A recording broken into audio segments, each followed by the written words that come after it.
que nessa manhã, Jesus, fala conosco, Pai, em nome do Pai, do Filho e do Espírito Santo. Amém, Jesus. Paz do Senhor, meus irmãos. Paz do Senhor, povo de Deus. Tem alguém feliz aí hoje? Você pode dizer um glória a Deus? Graças a Deus. Estou muito feliz de retornar a essa casa, ver tantos amigos, tantos irmãos, e dizer para vocês que vocês são exemplo para mim, para o meu ministério. Estava até comentando com o David o quanto é bom estar aqui, o quanto é bom pregar aqui. Tem lugares que a presença de Deus é tolerada, aqui ela é celebrada. E eu me alegro com isso. É bom ver amigos, ver irmãos. Pastor Fábio, Deus abençoe o senhor. Obrigado por ser exemplo para a nossa geração. Senhor, pastora Betânia, Jonathan, que é meu irmão, Iraídes, Deus te abençoe, sua família, sua casa. Sabe que você é um irmão que eu tenho. Tantos amigos que eu tenho aqui, o Júnior, vai me ajudar aí, não vai? Tem uma palavra de Deus para você. 2 Reis, capítulo 6. 2 Reis, capítulo 6, verso 15. 2 Reis, capítulo 6, verso 15. Enquanto você localiza, ou se vai ser no telão, para sempre. A Deus a honra, a Deus a glória, a Deus o louvor. Que o Senhor nos conceda uma manhã inesquecível na presença dEle. 2 Reis, capítulo 6, verso 15. Vou ler com vocês no telão. Vamos ler o 15 e o 16 e o 17. O servo do homem de Deus levantou-se bem cedo pela manhã, e quando saía, viu que uma tropa com cavalos e carros de guerra havia cercado a cidade. Então ele exclamou: "Ah, meu senhor, o que faremos?" O profeta respondeu: "Não tenhas medo, aqueles que estão conosco são mais numerosos do que os que estão com eles." 17. E Eliseu orou: "Senhor, abra os olhos dele para que ele veja." Então o Senhor abriu os olhos do rapaz, que olhou e viu as colinas cheias de cavalos e carros de fogo ao redor de Eliseu. Você pode fechar seus olhos por alguns segundos? Sei que já oramos, mas oração nunca é demais. Deus, eu vou pregar a tua palavra agora. E se essa palavra fluir como fluiu na tarde de ontem no meu coração, vai ser inesquecível para nós. Que a partir de agora não saia da minha boca nenhuma palavra que não for em conformidade com aquilo que o Senhor quer tratar conosco. Fala conosco o que precisamos ouvir, não o que queremos. Reativa nossos sonhos através da tua palavra e nos dá um caminho novo para a glória do teu nome. Nós queremos ouvir a tua voz, Jesus. A tua voz para nós é mais preciosa do que todo ouro, toda prata. É a tua palavra que nos move. Fala conosco. Se você quiser e puder, se assente, glorificando o nome do Senhor. Meus irmãos, esse texto de 2 Reis, capítulo 6, verso 15, é um texto muito conhecido nosso.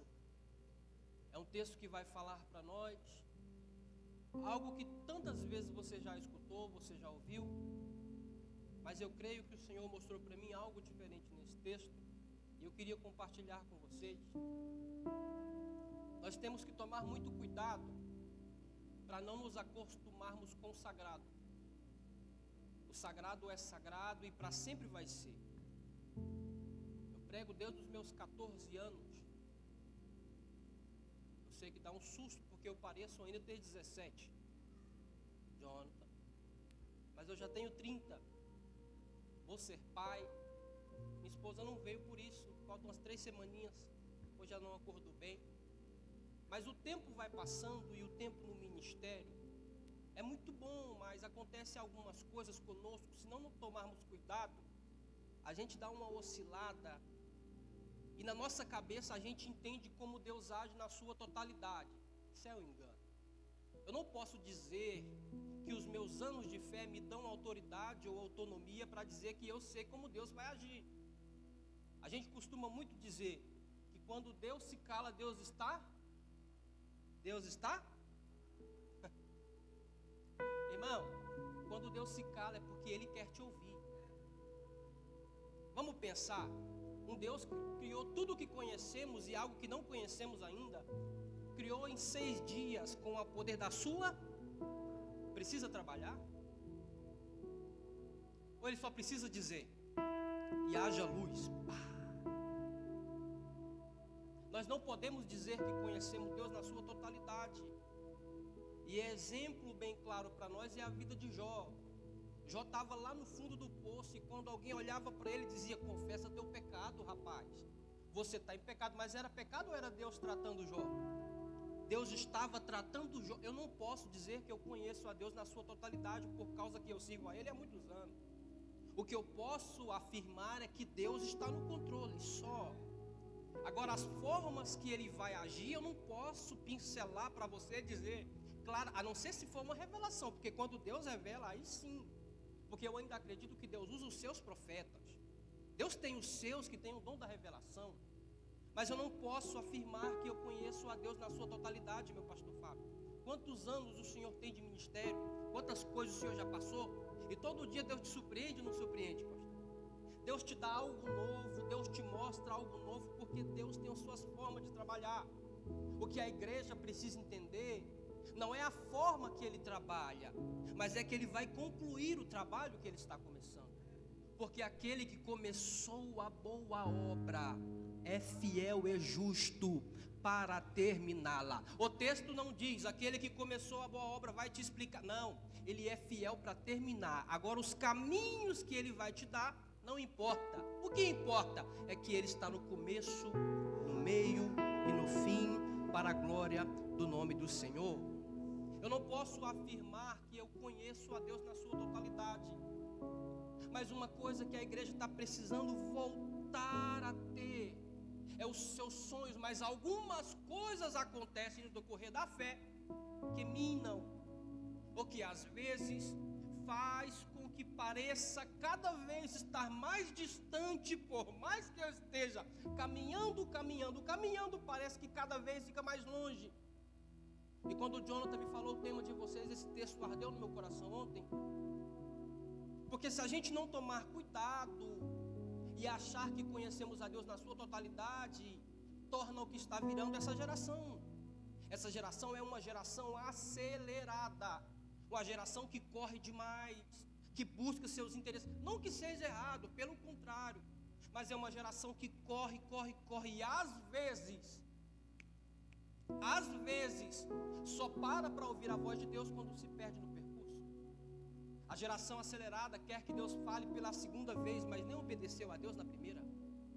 A geração acelerada não é a geração de Noé. E qual é a geração de Noé? Deus aparece para Noé e diz: Noé, constrói uma arca. 120 anos. Noé está debaixo de uma palavra. Quantos anos? E por que você não obedeceu e quer que Deus fale pela segunda? O Deus que começou a boa obra é fiel e justo para terminá-la, mas não importa o tempo. Se Ele falou, vai acontecer. Se Ele falou, não importa o tempo. O que nós precisamos entender é que esse tempo não é para nos distrair, não é para nos ferir, é para nos fazer crescer para a glória do nome do Senhor. Deus me trouxe aqui para dizer para você que os sonhos de Deus ainda não morreram e nem vão morrer, que a dificuldade não pode intervir a mão de Deus de agir em teu favor, que a dificuldade, que a crise pode bater no mundo lá fora, que a dificuldade pode vir mais pandemia, o inferno pode vir, mas enquanto a igreja estiver na terra, as portas do inferno não prevalecerão contra nós. Deus me trouxe aqui para dizer para você: permanece no propósito, porque dali a pouquinho verás a glória de Deus. DG, mas eu já estou com 40, eu já estou com 50, estou caminhando para os 80. Não importa, se Deus prometeu, vai se. Quem pode abrir a boca nessa manhã de domingo e dizer um glória ao nome do Senhor? Os sonhos de Deus ainda estão de pé. A geração acelerada carrega dentro de si no mínimo 3 coisas que são terríveis: excesso do ontem, excesso do hoje e excesso da manhã. Excesso do ontem, depressão. Excesso do hoje, estresse. Excesso do amanhã, ansiedade. E quando eu olho para a Bíblia, eu vejo Deus dizendo: não se preocupem, filhinhos. Não andeis de maneira nenhuma inquietos, porque eu ainda estou no controle. Deus me trouxe aqui nessa manhã para dizer para alguém: não importa o período, não importa a causa, não importa o momento, eu ainda sou maior que o momento, eu ainda sou maior que a crise, eu ainda sou maior que a depressão, eu ainda sou teu Deus.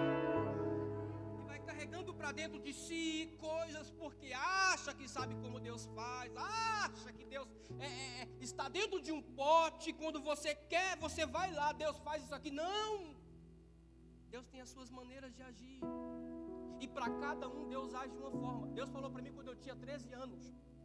Deixa eu abrir só um parênteses aqui, para dizer para vocês que eu tinha um sonho, pastor Fábio, de Deus falar comigo. Eu aceitei Jesus na fonte da vida, e na fonte da vida não tem isso aqui que nós temos. Eu ia para a igreja de boné, camisa regata, bermuda e chinela. Nada contra, porque Deus quer o nosso coração. Mas quando Deus tem nosso coração, Ele tem todo o resto, sim ou não? E a gente vai mudando algumas coisas, porque a gente entende que a gente está rodeado por uma tão grande nuvem de testemunha, e que Paulo vai dizer: pregue o tempo inteiro, quando você precisar, você abre a boca. Então a minha roupa, o meu jeito tem que falar que Deus é soberano e Deus é grande. Eu percebi que eu aceitei Jesus na fonte da vida, e eu via os irmãos falar que Deus revela, que Deus fala aquilo que você não sabe. E eu passei um dia a frequentar, a visitar uma Assembleia de Deus no campo de Campinas. E numa dessas visitas, tinha um ex-padre que virou pastor, que estava pregando. E ele contando o testemunho dele, eu achei lindo aquele testemunho. Dizendo que como Deus fez na vida dele, e eu sentado no primeiro banco, pastor Fábio, babando. Eu não orei, irmãos, eu não orei. Eu não falei nada. No meu coração eu falei: Deus, eu queria ser igual esse cara aí, ó. No meu coração. Ele acabou o culto, como a gente faz, acabou a mensagem, colocou os irmãos de pé e foi orar. De repente, eu com o olho fechado, já chorando, já, que eu sou uma manteiga velha, derretida, né? Só quem sente a presença de Deus não consegue suportar. Eu choro, cada um age da sua maneira. Quando eu levanto os meus olhos, Ele está na minha frente. Na minha frente, irmão. Eu levantei, ele era grandão, eu já fechei o olho assim, né? Porque às vezes a gente, já viu? Quando você é pego de olho aberto, alguém importante olha, você fecha o olho. Eu fechei o olho assim. E ele falou: você falou no teu coração. Você não orou, você não pediu. Você falou no teu coração que seria igual a mim, que queria ser igual a mim, não foi? Aí eu já estava chorando, aí misturou, irmão, aquela lambrequeira toda. E ele falou: a partir de hoje eu te dou o dom da palavra. A partir de hoje você vai pregar em lugares que você não imaginava. 13 anos de idade. Acabou o culto, meus amigos chegaram para mim: agora se prepara, agora é agenda, agora o mistério vai acontecer. 13 anos de idade. Sabe com quantos anos que eu fui começar a sair da igreja para pregar? 20 anos. 7 anos escondido na caverna. Mas em momento nenhum eu fiquei preocupado com a agenda, porque eu sabia que aquele que prometeu, e não é por voz bonita, que eu não tenho nem voz de pregador, não tenho nem jeito de pregador, mas aquilo que o Senhor fala vai acontecer. Aquilo que o Senhor determina vai acontecer. E quantas vezes depois Deus usou outras pessoas para falar para mim que eu iria sair. Eu nunca saí do estádio, eu não estou preocupado em sair, porque se Deus falou, vai acontecer, ainda que seja no meu último dia de vida. E o que importa para mim? Estar debaixo da presença de Deus, porque estar aqui vale muito mais do que falar dele. Sentir a presença dele já é o suficiente para nós. Eu gostaria que você levantasse a sua mão lá em cima mesmo, lá em cima mesmo, e recebesse o que eu vou profetizar no teu coração e na tua casa. Deus ainda está no controle, só permanece no propósito, permanece fiel, porque aquele que começou a boa obra, quem pode abrir a boca nessa manhã, já que você veio mesmo, está em jejum, né? Diga para ele algumas coisas de adoração, porque ele ainda está no controle.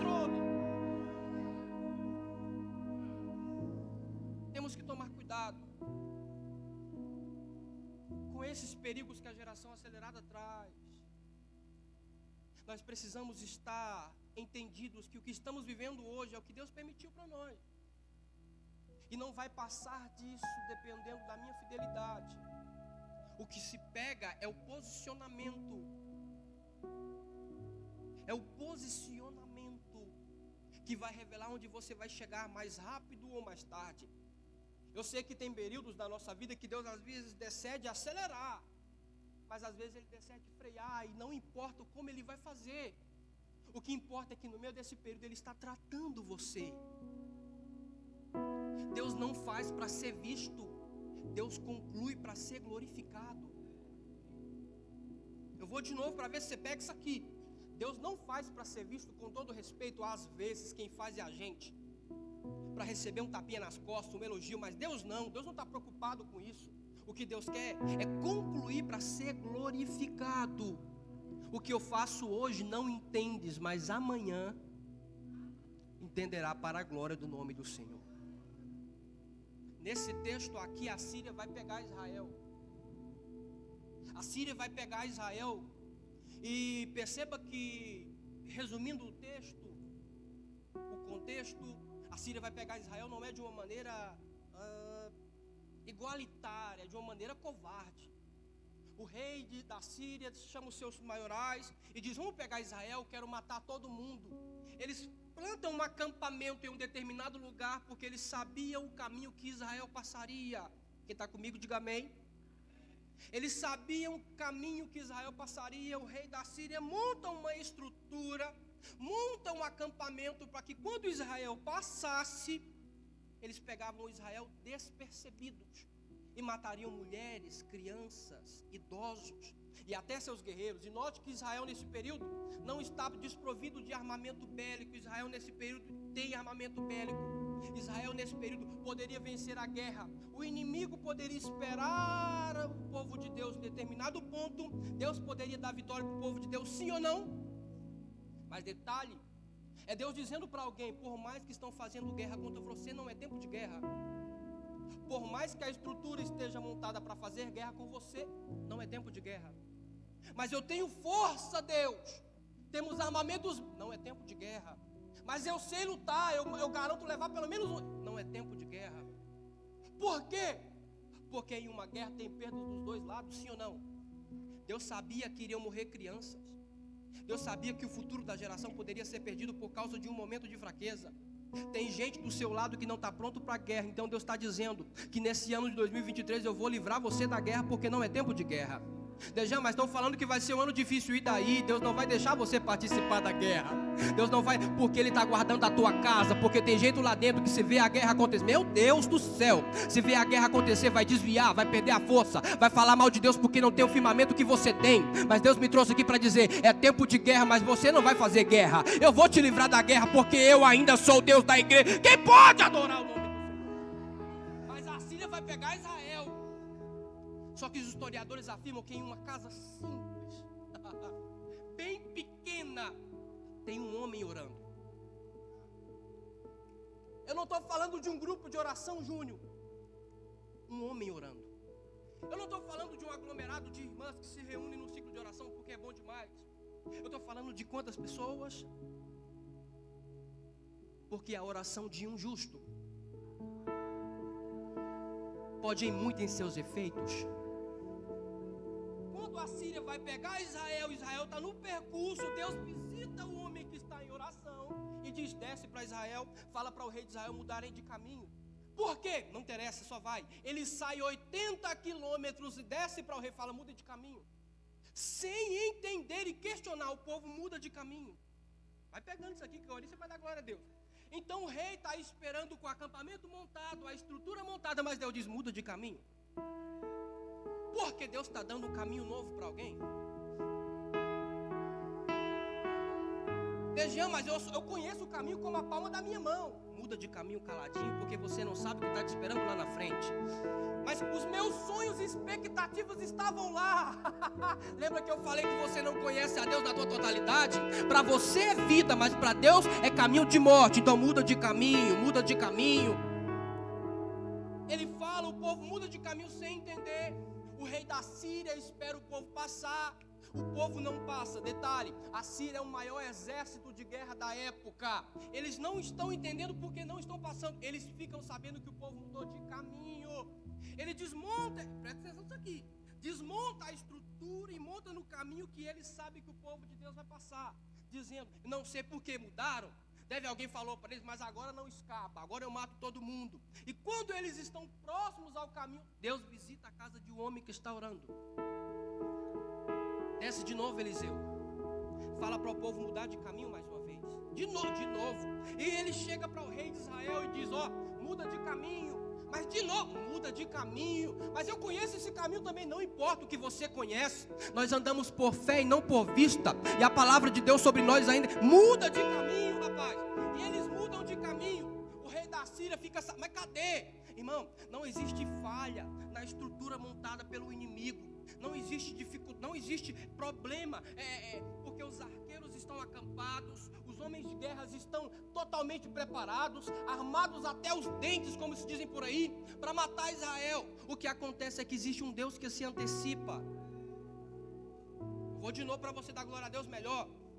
É porque Deus está se antecipando ao inimigo, dizendo, não vai morrer ninguém, não vai morrer criança na tua casa, não vai morrer teu esposo, não vai morrer teu pastor, não vai morrer os músicos, não vai morrer ninguém, porque Deus está dando um caminho novo, e esse caminho, por mais que você não entenda, é um caminho de vida. Vale um grito de glória a Deus nessa manhã aí. Muda de caminho de novo. E eles mudam de caminho de novo. O rei da Síria fica sabendo, desmonta a estrutura e monta em um outro lugar, sabendo que o povo de Deus vai passar. Deus visita de novo o profeta. E o texto bíblico vai dizer que não foi uma nem duas, foi muitas vezes. Aqui eu abro um parêntese para depois entrar na mensagem, para dizer para você quantas vezes na corrida ministerial Deus te mudou de caminho. Vamos falar de coisa simples. Quem já perdeu o celular aqui na hora de sair, chave do carro, carregador, alguma coisa que você tinha que sair naquele horário e não saiu, e ficou grilado, porque a gente é meio brabo, né? Mas cadê? Estava aqui. E Deus dizendo, estou te mudando de caminho, porque se você fosse, tinha um acidente te esperando.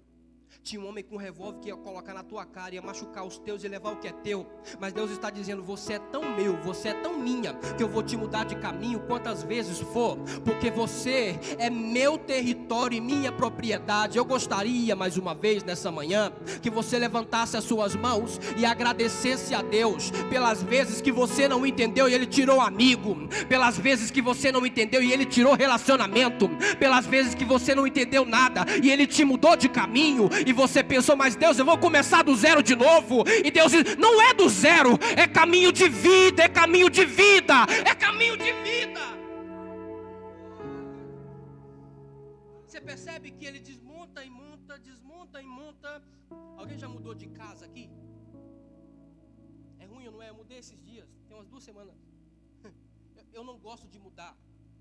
Já percebeu que na mudança, Júnior, você pode guardar os parafusos em uma caixinha, trancar com cadeado e amarrar com a sacola.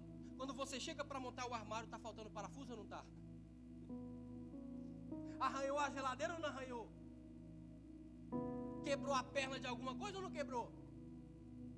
Pegou não? Deus não está só te mudando de caminho,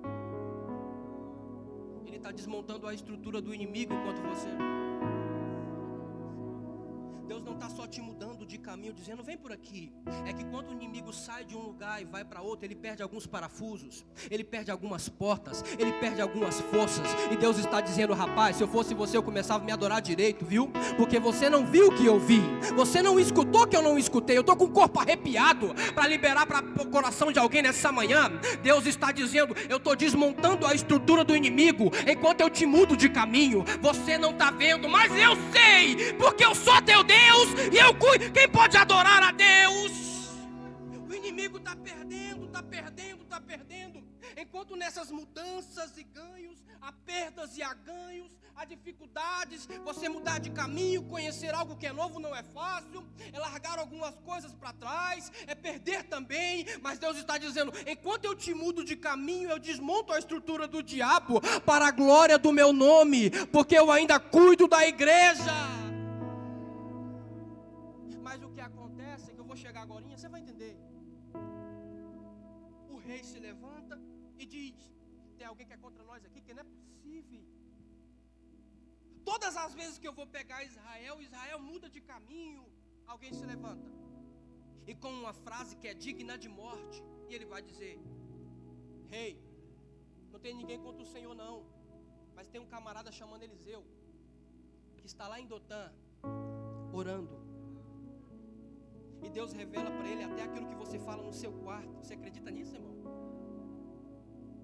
Deus revela para ele tudo o que está acontecendo. Sabe por que você vai e volta? Porque tem alguém orando por você. Sabe por que ninguém toca nos seus filhos, no jeito que está o mundo? Porque você está orando. Tua esposa vai e volta porque você ora. Teu marido vai e volta porque você está orando.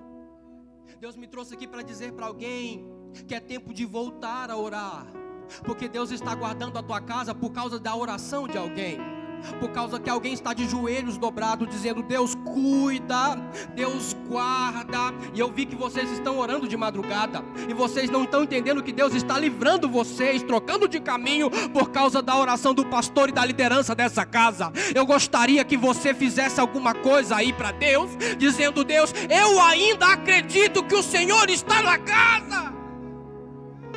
A oração move o que nós não vemos. E quem não tem uma experiência com oração aqui? Eu lembro, eu tenho muito medo de falar esse negócio que Deus mandou, irmão. Mas eu lembro de um dia que eu fui pregar em uma igreja, de um pastor que hoje é amigo meu. E é muito bonito quando Deus revela coisas bonitas, né? Deus vai te usar, tarará. Eu pregando aqui, o Espírito Santo me fez perder toda a mensagem. Quando isso acontece, irmão, já era, tem que falar. E eu olhei para trás e o Senhor me mostrou tudo, pastor Fábio, de um espírito de morte entrando na casa dele. Meu Deus, e como é que você fala isso para o pastor que te levou? A igreja cheia num domingo. E eu não sabia mais para onde que eu estava, me perdi no texto. Eu falei, entreguei o que Deus falou. Mas Deus, quando revela, Ele quer dar livramento, muitas vezes.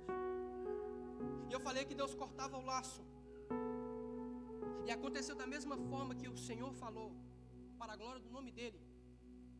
Mas no último segundo de vida da filha dele, o Senhor salvou a menina e não deixou nenhuma sequela de um acidente gravíssimo. E ele me ligou e eu já fiquei com medo. Falei, será que eu errei? Isso é Jonathan do céu. Será que eu errei? Falei, meu filho, que Deus continue e te conserve assim. Estou falando para a glória de Deus, irmão. É porque eu quero liberar uma palavra para você através desse meu testemunho. Que Deus continue te usando na oração, porque Deus só mostra coisas para quem ora. E eu sei que no momento que a gente vive não é fácil orar. Vamos ser sinceros, não é fácil orar não. É tanta coisa. Mas o Senhor está convidando alguém para voltar a orar. O Senhor está convidando alguém a voltar a ter sonhos. Tem gente que precisa orar para destravar algumas coisas da vida. E Deus trouxe aqui nessa manhã para dizer: é tempo de voltar a orar. Quando você orar, eu vou revelar coisas grandes e firmes que você não sabe. Quando você voltar a falar comigo, eu vou te cuidar, eu vou te mostrar de novo aquilo que você não vê mais. E o Senhor está... É tempo de voltar a orar. Ele se levanta e diz: vamos pegar esse cara então. E quando ele se levanta, a Bíblia vai dizer que eles preparam 3 vezes maior o exército para pregar Eliseu. E está Eliseu e o moço na casa. Isso aqui me confrontou, ou no mínimo me incomodou, Jonathan, meu pastor Fábio. Você percebe que quando Deus é para livrar Israel, Deus usa o profeta e Deus mostra para ele. Agora o inimigo cercou a cidade para matar ele e Deus não falou nada. Estou falando para o homem de Deus e para a mulher de Deus aqui. Quando é para os outros, Deus fala, né? Mas quando é para a gente, é mais complicado, é mais estreito, né? Mas o que importa é que Deus está cuidando. Lembra que eu falei que Deus não faz para ser visto, Deus conclui para ser glorificado? A nossa vida ainda está guardada na mão do poderoso Deus, ainda que Ele não fale. Vai ter cultos que talvez você não sinta tanto Deus, mas Ele está com você. Ele está com você e pronto. Eles cercam a cidade, e quando eles cercam uma cidade, 3 vezes maior o exército, o moço se levanta, o texto que lemos, aqui eu entro no texto e já prego. O moço se levanta, vai buscar água, porque Dotã é conhecido como a cidade dos poços. E quando ele entra para falar com seu senhor que está dormindo, ele vai dizer: Eliseu, o que faremos? Imagina o desespero desse menino dizendo: acabou para a gente, porque a cidade está cercada, nós vamos morrer. Eu imagino Eliseu sereno, porque quem entende que está no controle da sua vida, está no controle de Deus, é calmo, sereno. Preocupa não, moço. Aqueles que estão conosco, aqueles que estão conosco são muito maiores, muito mais numerosos. Mas eu não estou vendo. Você não precisa ver, você precisa crer. Mas eu não estou vendo, você não precisa ver. Aqueles que estão conosco, aqueles que são muito maiores, muito mais, para a glória do nome do nosso Deus. Tua família está guardada, tua casa está guardada, o que é teu está guardado, o que leva teu nome está guardado, porque aqueles que estão conosco, aqueles que são muito maiores, muito mais. Perceba. Por que é que eles não entraram na casa? Eu estou falando de um exército 3 vezes maior do que o exército que ia pegar a cidade inteira de Israel. Por que eles não entraram na casa sendo que só tinha 2? Por quê? Porque eu acabei de dizer, aqueles que estão conosco são muito mais. Mas por que a gente não tem força para entrar lá dentro? Por quê? Porque os seus anjos darão ordem ao teu respeito para...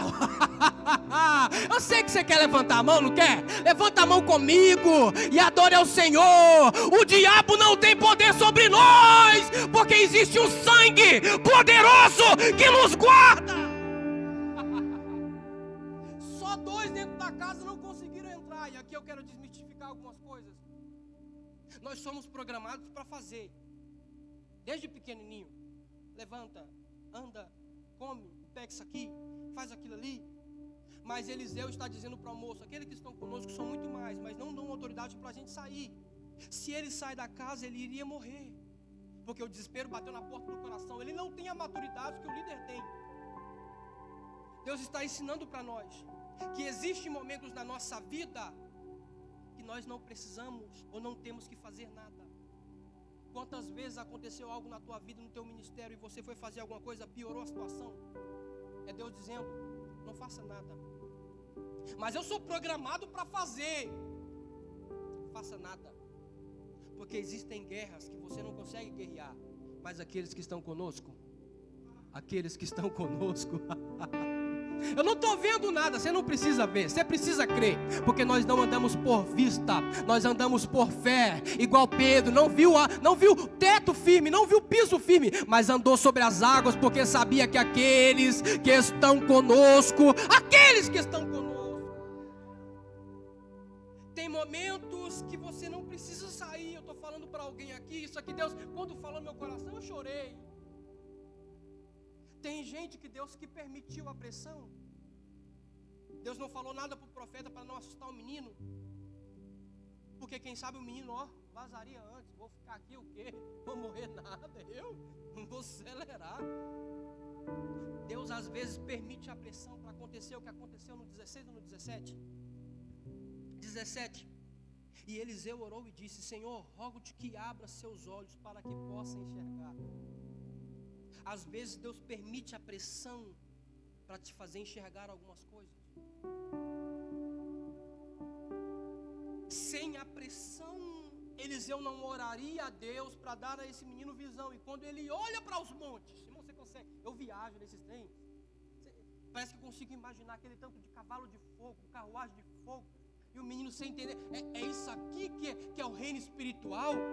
Eu não sabia que existia. Você não precisa saber, você precisa crer, você precisa acreditar, você precisa saber que Deus está cuidando de tudo. A pressão chegou na casa para abrir os olhos de alguém que não tinha visão. Mas quantas vezes a pressão chegou na vida de alguém e ele vazou da igreja?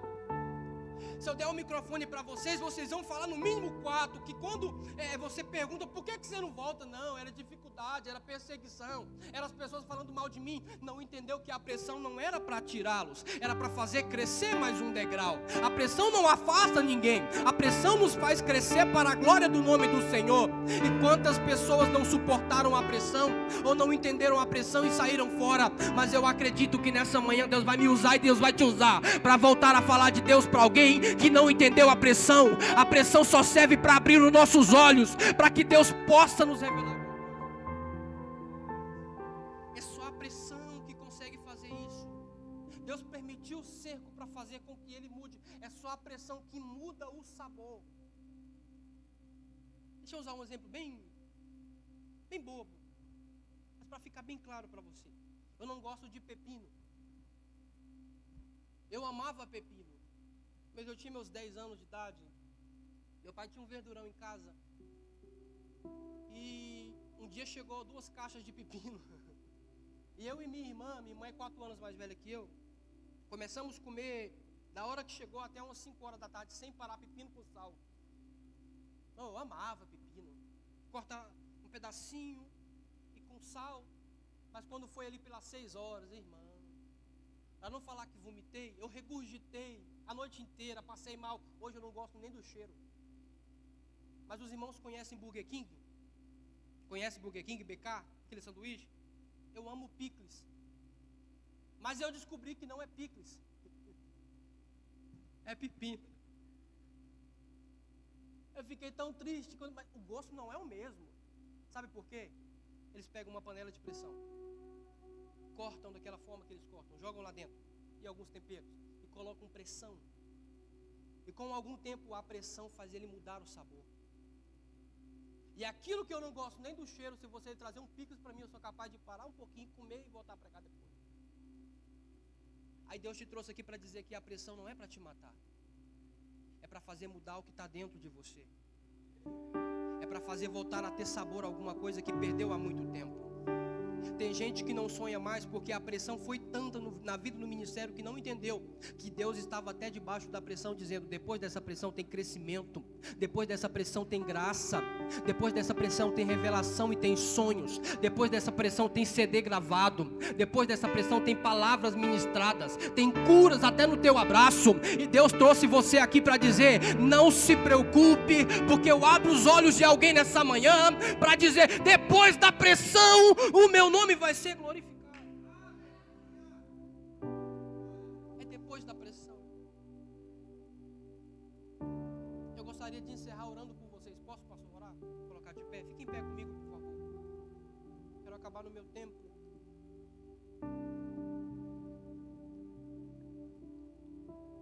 E Eliseu orou e disse: rogo para que abra os olhos, que ele possa enxergar. E o Senhor abriu os olhos do moço. Eu quero orar por você agora, que só você sabe como você chegou nessa manhã e como tem passado os seus dias. Eu nunca vi a palavra de Deus voltar vazia, nunca vi. Às vezes a pressão dentro da tua casa, aqui é uma bênção, mas quando chega lá, só Deus sabe que está parecendo um inferno. Às vezes você não conta para ninguém. Mas eu nunca vi a palavra de Deus voltar vazia. E eu vim falar com você nessa manhã de domingo dizendo: não é para te ferir, não é para te perder, é para te fazer crescer para a glória do nome do Senhor. Eu não quero chamar você aqui, eu quero que você fique aí mesmo, porque o Senhor não precisa que você venha aqui para te abençoar, para mudar a tua história. Mas eu gostaria que nesses minutos que temos, você fechasse os seus olhos. Os irmãos vão me ajudar aqui, né, com louvor. E na oração e no louvor, Deus abre os seus olhos para dizer que quem permitiu a pressão foi Ele, que quem está por trás é Ele. Para você voltar a orar e para você entender que mesmo sendo tempo de guerra, não é para você fazer guerra com ninguém, porque aqueles que estão conosco são muito maiores e numerosos do que aqueles que estão com eles. Feche seus olhos, por favor.